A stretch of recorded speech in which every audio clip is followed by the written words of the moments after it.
8 لاکھ مسلمانوں کی لڑکیاں مرتد ہو کر ہندوؤں کے ساتھ جا چکی ہیں۔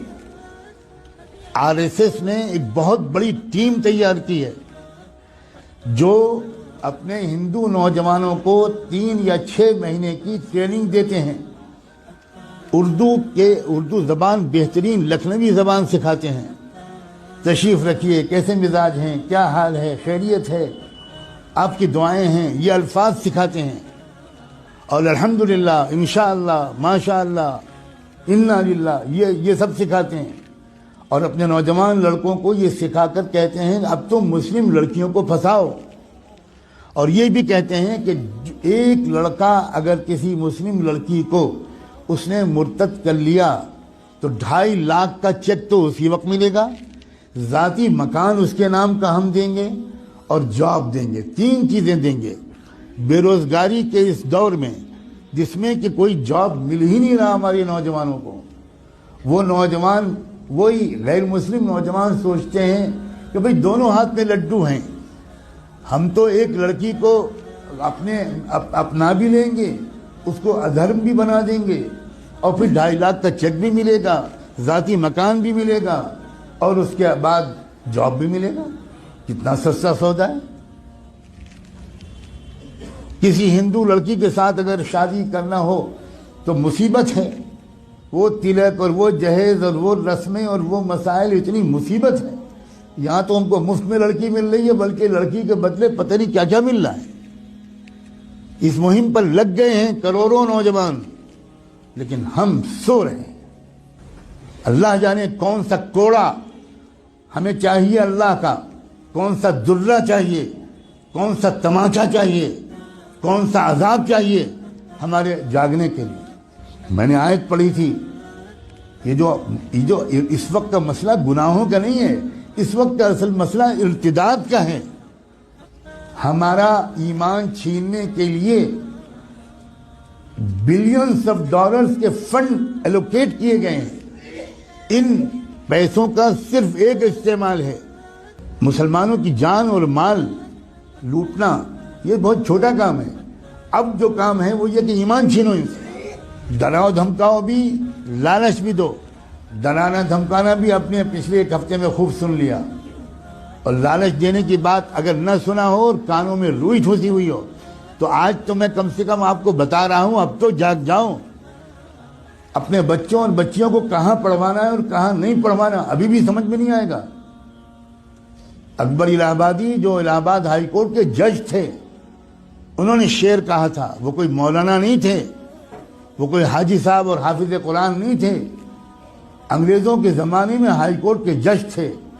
انہوں نے یہ شعر کہا تھا، یوں قتل سے وہ بچوں کے بدنام نہ ہوتا، یوں قتل سے وہ بچوں کے بدنام نہ ہوتا، افسوس کہ فرعون کو کالج کی نہ سوچی۔ خالی وہ کالج بھیج دیتا، بس ختم، وہ تو قتل ہو ہی جاتے ہیں۔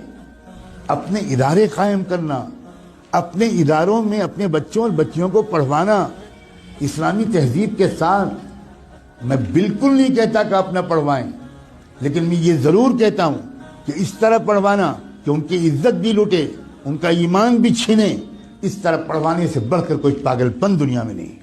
اس سے بہتر یہ ہے کہ میری بیٹی بالکل ان پڑھ رہے، جس کو لگتا ہو کہ یہ غلط جملہ ہے بھگتے گا انشاءاللہ۔ خدا جانے کب ہوش آئے گا، خدا جانے کب تک ہم جمعے کی نماز پڑھ کر اپنے کو اللہ کا ولی سمجھتے رہیں گے۔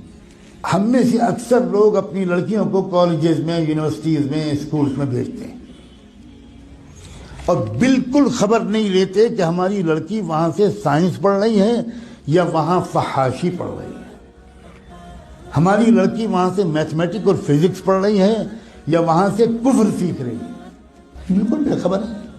جب کوئی کہتا ہے کہ بھائی اپنی لڑکیوں کو پردہ کراؤ، باحیا بناؤ، بے پردہ مت رکھو، یہ مولانا لوگ پتہ نہیں کیا پرانے زمانے کی باتیں کرتے ہیں۔ کیا پرانے زمانے کی باتیں؟ زمانہ بدل گیا، زمانہ بدل گیا، رسول اللہ بدل گئے، اللہ بدل گیا، قرآن بدل گیا، اسلام بدل گیا۔ کیا بدل گیا؟ یہ کہیے کہ ہم بدل گئے، زمانے کو مت کہیے کہ زمانہ بدل گیا۔ جھوٹ ہے کہ یہ زمانہ بدل گیا، کہیے کہ ہم بدل گئے۔ ہم منافق ہو گئے. ہم نے ایمان کو جنت کو معمولی چیز سمجھا ہے, ہم نے جہنم کو معمولی چیز سمجھا ہے. ہزاروں لاکھوں لڑکیاں, جو لڑکیاں گھر سے برقع پہن کے نکلتی ہیں, کبھی آپ فالو کیجئے اپنی بیٹی کو. جو لڑکی برقع پہن کے نکلتی ہے اس کو باپ کو کہہ رہا ہوں میں, اس کے بھائی سے کہہ رہا ہوں, کبھی دیکھیے کہ کیا وہ برقع گھر سے باہر کتنی دور تک رہتا ہے, اور اس کے بعد وہ برقع لپٹ کے پرس میں جاتا ہے, اور اس کے بعد کیا ہوتا ہے. کتنی بے خبر ہے امت مسلمہ. میں چند دنوں پہلے شاید جب حاضر ہوا تھا یہاں تو یہ بات کہہ چکا تھا, میں پھر دہراتا ہوں, اور ہو سکتا ہے کہ میں نے نہ کہا ہو کیونکہ میں ہزاروں جگہ یہ باتیں کہہ رہا ہوں. اتراکھنڈ سے میرے پاس میسج آیا کہ خود ایک وہ لڑکی جو خود حافظ قرآن تھی وہ مرتد ہو گئی. کچھ خبر نہیں. عجیب غریب قسم کی غفلت ہے ہم پر. خدا جانے کون سا نشہ پہ آیا.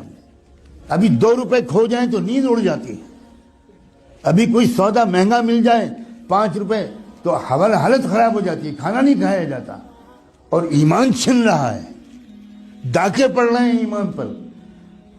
کیا منہ دکھائیں گے محمد رسول اللہ کو قیامت میں؟ کیا ہوگا جس دن کی میزان لگے گی, اعمال تولے جائیں گے, جس دن حقیقت باہر آئے گی, اس وقت کیا ہوگا؟ پکڑو اس کو, جکڑ لو اس کو, زنجیروں میں جکڑ کر جہنم میں پھینک دو اس کو. اپنے اوپر ظلم کرنے والوں کو اللہ تعالیٰ کبھی ہدایت نہیں دے. اللہ تعالیٰ ہمیں ہوش کے ناخن لینے کی توفیق دے. اس ارتداد کا راستہ ہمارے اسکولوں اور کالجوں یونیورسٹیوں سے کھلا ہے. یا آپ کو چاہے جتنی بری لگے بات, میں وہ مولوی نہیں ہوں جو اپنے گاؤں سے نہیں نکلا. میں نے آکسفورڈ میں تقریریں کی, کیمبرج میں تقریریں کی, میں نے اسٹینفورڈ یونیورسٹی جو امریکہ کا سب سے بڑا یونیورسٹی ہے اس میں 7 لیکچرز میرے ہوئے. میں نے اقوام متحدہ میں خطاب کیا ہے. میں اس طرح کا مولوی نہیں ہوں جس طرح کا آپ سمجھتے ہیں. اور میں قسم کھا کے کہتا ہوں, اگر آپ نے اپنے بچیوں کی اور بچوں کی تعلیم اور تربیت صحیح اداروں میں نہ کی, اور ان کے ایمان کی فکر نہ کی, اور ان کی نگرانی نہ کی, تو آپ کے گھروں میں خدا جانے کیا کیا ہونے والا ہے. میں نے آج اپنی ذمہ داری اس مسجد کے اعتبار سے بالکل ادا کر دی. اب میں آپ سب کو, آپ کی نسلوں کو اللہ کے حوالے کرتا ہوں.